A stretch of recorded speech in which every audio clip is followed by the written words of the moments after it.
January 17, 1944. In a cramped bunker 30 miles from Berlin, Wehrmacht intelligence officer Klaus Bergmann stared at reconnaissance photographs that made his blood run cold. Row after row of American Sherman tanks massed near Dover, hundreds of them, commanded by General George S. Patton, the one Allied commander Hitler truly feared. The evidence was undeniable. Patton was preparing to unleash a mechanized avalanche across the narrowest point of the English Channel at Calais. Within hours, Bergmann's urgent report would land on the Führer's desk, confirming Germany's worst nightmare. The invasion was coming, and it would be led by their most dangerous enemy. January 17, 1944. Somewhere in the frozen farmlands of southern England, a young Wehrmacht intelligence officer named Klaus Bergmann sat hunched over a flickering lamp in a cramped operations room 30 miles southeast of Berlin. The walls were papered with reconnaissance photographs, blurry black and white images taken at great risk by Luftwaffe pilots who had somehow evaded the Allied air superiority. Bergmann's fingers traced the outline of what appeared to be a massive tank depot near Dover. Row after row of American M4 Sherman tanks, hundreds of them. The shadows were crisp in the winter light. The treads looked fresh. He could almost smell the diesel and gun oil through the photograph. Outside,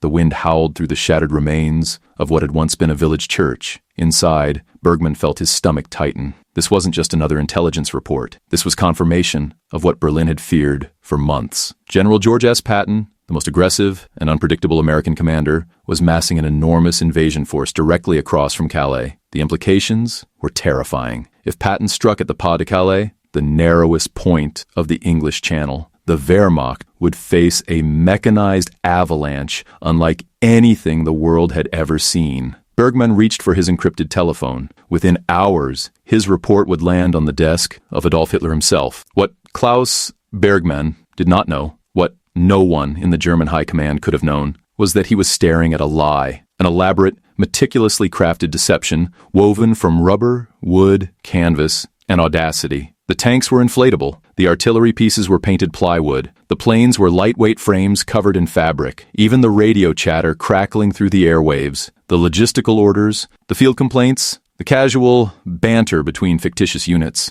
was theater. Bergmann was looking at the Ghost Army, and the Ghost Army was about to change the course of the war. The Ghost Army was born from necessity and desperation. By early 1944, the Allies had learned a brutal lesson that no amount of industrial might could overcome. Deception could achieve what 10 divisions could not. The Germans were masters of intelligence. Their signals, intercept teams, could decode Allied radio traffic. Their reconnaissance pilots, though increasingly rare, could still photograph enemy positions. Their network of spies and informants stretched across occupied Europe like a spider's web. The Wehrmacht had spent 4 years perfecting the art of anticipating enemy movements. If the Allies were going to invade Europe, and they had to invade Europe, they needed to make the Germans look in the wrong direction. Enter the 23rd Headquarters Special Troops. Officially, they were a support unit. Unofficially, they were artists, engineers, sound technicians, and radio operators handpicked for their creativity and audacity. Among them were fashion designers who had worked on Madison Avenue, Hollywood set designers who had built illusions for the silver screen, and audio engineers who could manipulate soundscapes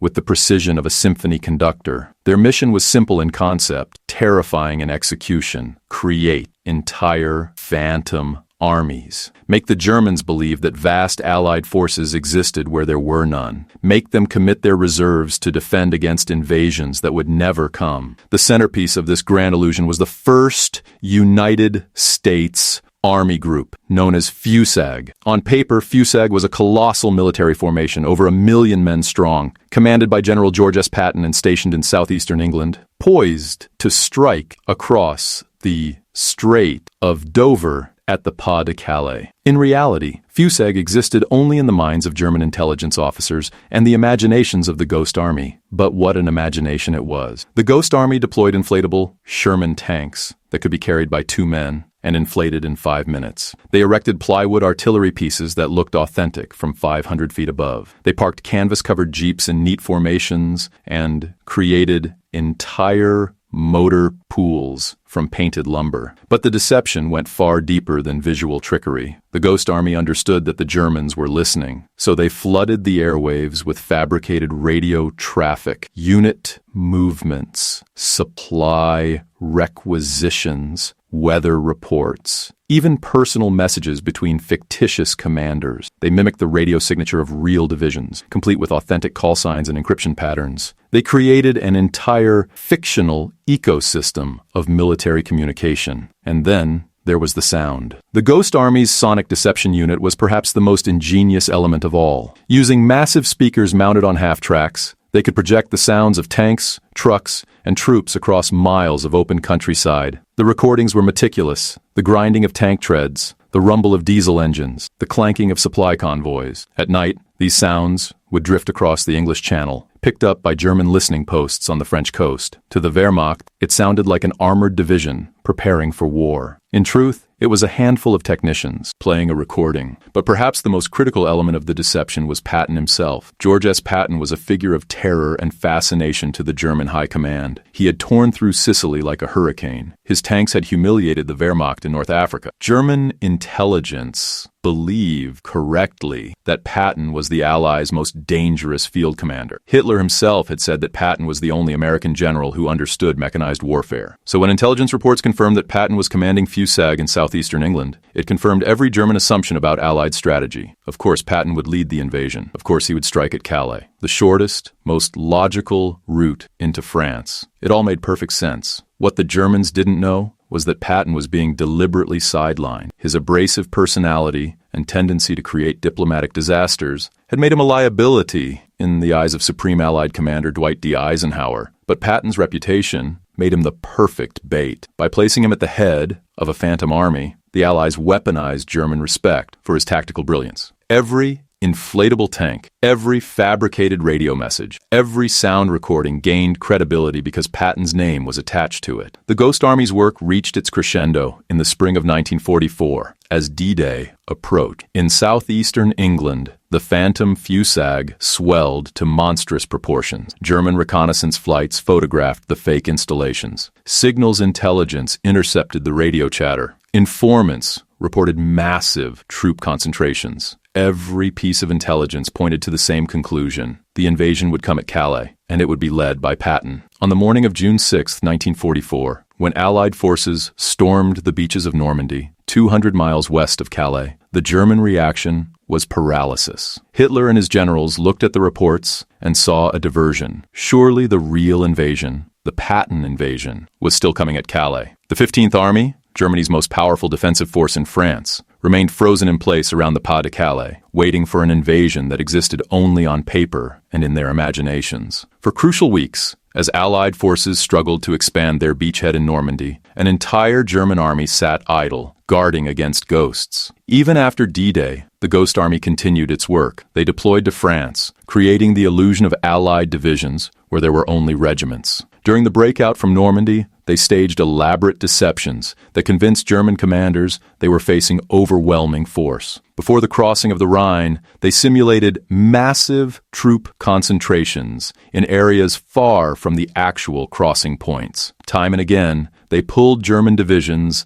out of position, creating gaps in the enemy line that real Allied forces could exploit. The psychological impact on German commanders cannot be overstated. They were fighting a war against an enemy they could not accurately count or locate. Intelligence reports contradicted each other. Reconnaissance photographs showed forces that would disappear overnight. Radio intercepts suggested unit movements that never materialized. It was like fighting shadows. The Wehrmacht, which had built its doctrine on precise intelligence and rapid response, found itself stumbling in the dark. And Hitler? The Führer's response to the deception revealed both his strategic blindness and his obsessive certainty. When his generals began to suspect that Fusag might be a fiction, that perhaps the Allies were not as strong as they appeared, Hitler dismissed their concerns. He believed in Patton. He believed in the threat at Calais. His certainty was so absolute that even as the evidence mounted that Normandy was the real invasion, he continued to hold forces back, convinced that Patton's Phantom Army would materialize at any moment. In war rooms beneath Berlin, in bunkers in East Prussia, Hitler pointed at maps and spoke with conviction about the forces that didn't exist. He moved phantom divisions on his strategic boards to counter phantom threats. There is a recorded moment from July 1944, captured in the diary of one of Hitler's adjutants, when the Führer erupted in fury at a general who suggested pulling divisions away from Calais to reinforce the crumbling front in Normandy. "Patton is there!" Hitler shouted, slamming his fist on the map table. "You think the Americans are fools? You think they would waste their best general on a diversion? Calais is the target. It has always been the target. We will not be deceived." The tragic irony, tragic for Germany, was that Hitler had been deceived more completely than any military leader in modern history. He was arguing with ghosts. He was defending against rubber and canvas and radio waves. And every day he held his armies back was another day the Allies gained strength in France. The soldiers of the Ghost Army carried out their missions with the knowledge that if they were captured, they would likely be executed as spies. They wore no distinguishing insignia. They carried no special identification. To the Germans, they would appear to be soldiers engaging in elaborate deception,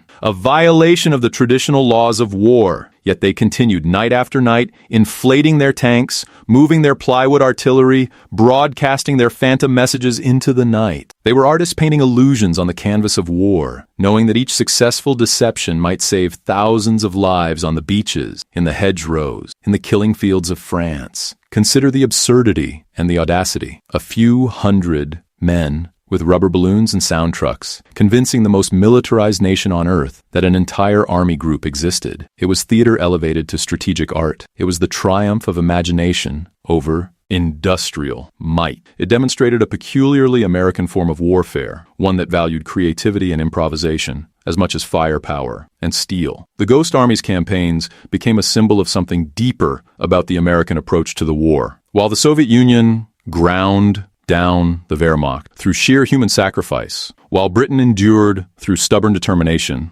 America brought to the conflict an arsenal of innovation that went beyond weapons. They brought Hollywood techniques and Madison Avenue salesmanship. They brought jazz improvisation and entrepreneurial risk-taking. They were willing to try the outlandish, the theatrical, the absurd, because in total war, absurdity could win battles. Throughout 1944 and into 1945, the Ghost Army conducted over 20 major deceptions across the European theater. They protected the flanks of advancing divisions by creating phantom armies that drew enemy fire. They simulated river crossings miles away from actual crossing. They made single regiments look like entire divisions, causing German forces to retreat from positions they could have held. In the Hurtgen Forest, along the Siegfried Line, during the Battle of the Bulge, wherever the Ghost Army deployed, the Germans saw phantoms and responded to illusions. There is a photograph from March 1945, taken near the Rhine River, that captures the essence of what these men accomplished. In the foreground, a young private named Jack Macy is painting details onto a plywood artillery piece. He's working with the concentration of a Renaissance master, touching up shadows to make the fake gun look real from the air. Behind him, barely visible in the misty morning light, is a real American artillery battery, smaller, more vulnerable, but protected by Macy's illusion. The Germans would bomb the fake guns. The real guns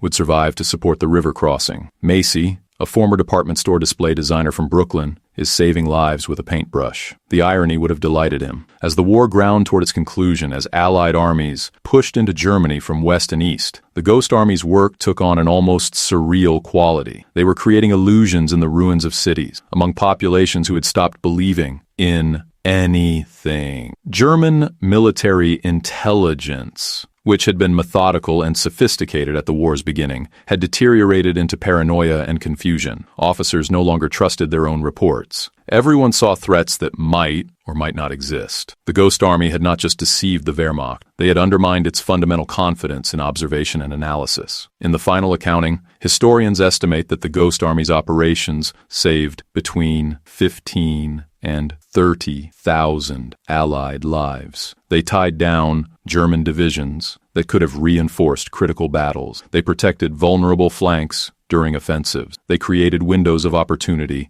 that Allied commanders exploited, all with rubber, canvas, sound recordings, and radio broadcasts, all through the power of illusion. But perhaps the deeper victory was philosophical. The Ghost Army proved that in modern warfare, perception could be as powerful as reality. They demonstrated that the enemy's mind was a battlefield as important as any physical terrain. They showed that creativity and imagination, qualities not typically associated with military effectiveness, could determine the outcome of campaigns. In doing so, they prefigured the information warfare and psychological operations that would define conflicts in the decades to come. The soldiers of the Ghost Army rarely spoke about their service after the war. Their operations remained classified for decades. When they returned home, they went back to their jobs in art studios and design firms, in audio engineering companies and advertising agencies. They had helped win the greatest war in human history by painting fake tanks and playing sound recordings. It didn't fit the heroic narrative. It didn't make for dramatic homecoming stories, but it was real, and it was effective, and it was undeniably uniquely American. Today,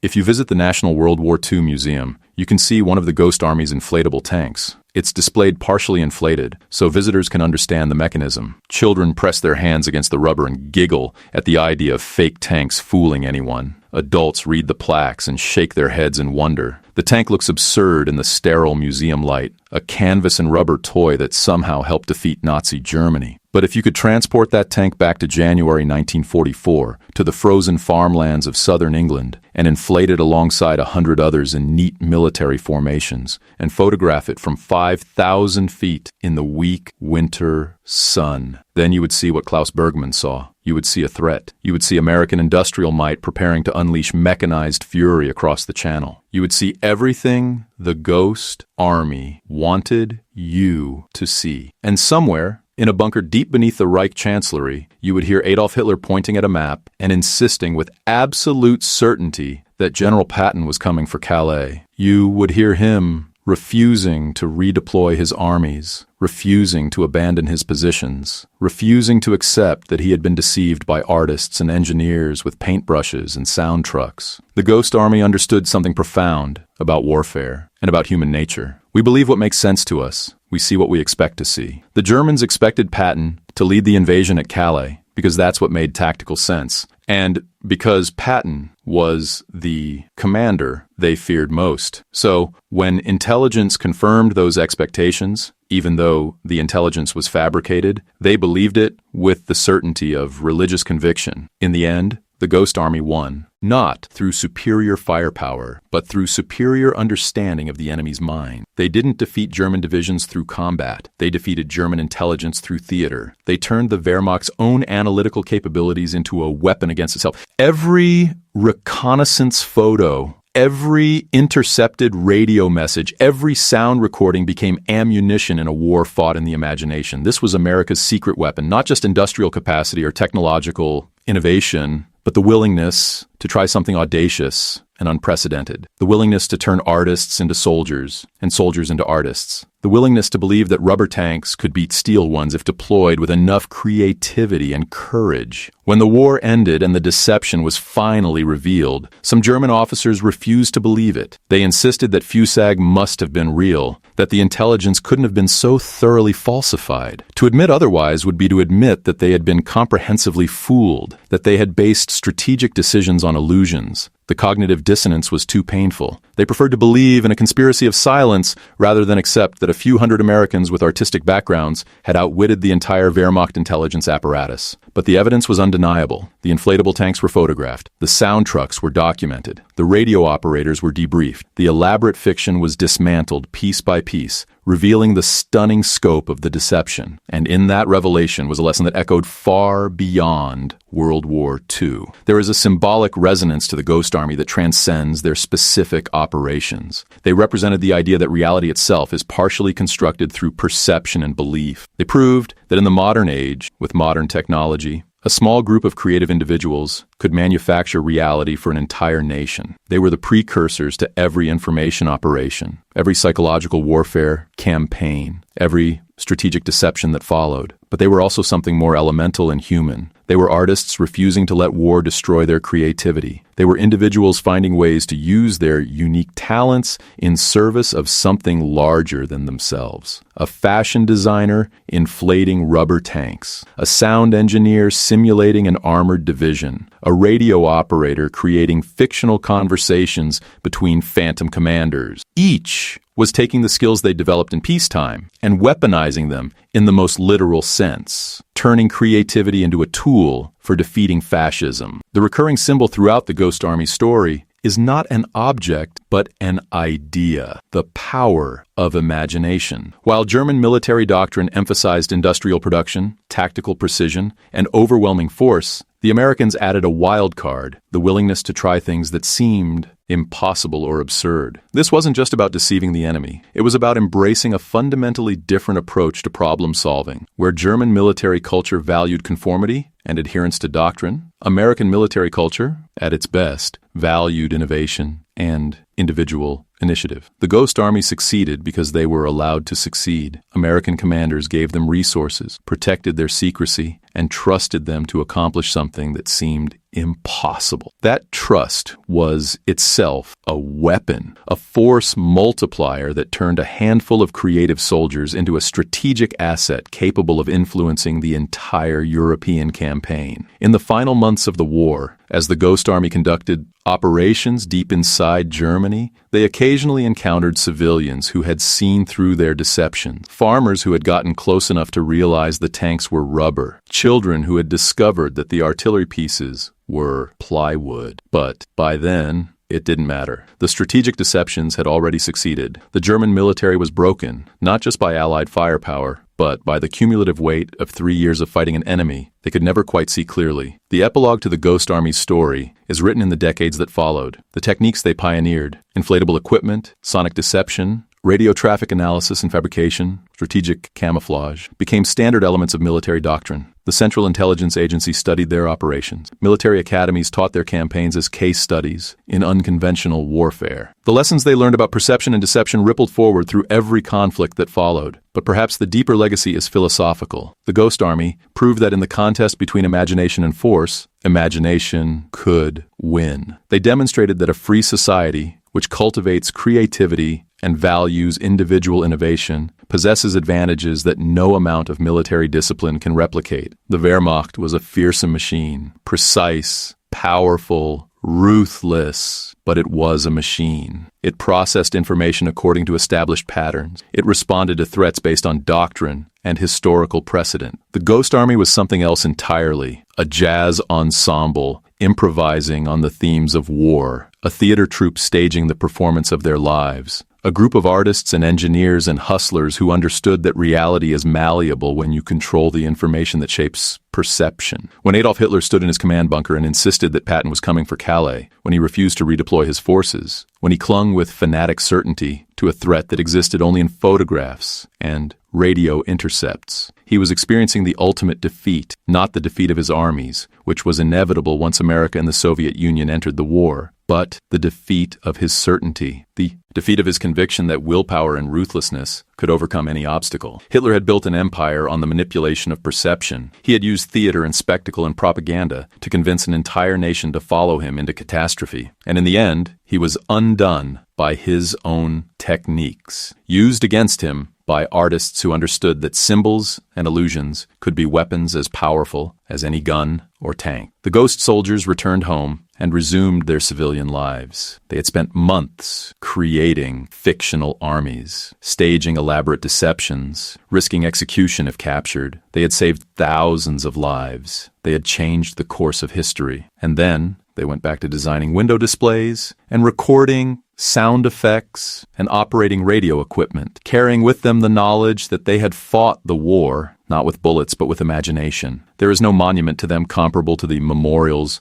raised for infantry, divisions, or armored units. Their victories were invisible, attacks that never happened, battles that were won by not being fought. How do you memorialize the prevention of bloodshed? How do you honor those who saved lives by making the enemy look the wrong way? Perhaps the answer is in the simplicity of what they accomplished. They proved that there is more than one way to fight for freedom. That courage comes in many forms.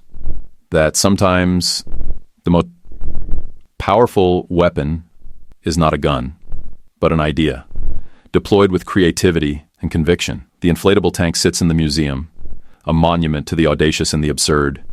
Children laugh at it. Veterans nod in recognition. Historians study it. And somewhere in the fabric of that rubber balloon is woven the truth that won the war, the truth that reality is what we make of it, that perception shapes destiny, and that imagination, properly applied, can topple empires. What Hitler said when Patton's ghost army fooled the entire Wehrmacht was simple and devastating and perfectly human. I believe it. And in those 3 words was the Allied victory. Purchased not with blood and steel alone, but with creativity, courage, and the uniquely American conviction that anything, even the impossible, is worth trying.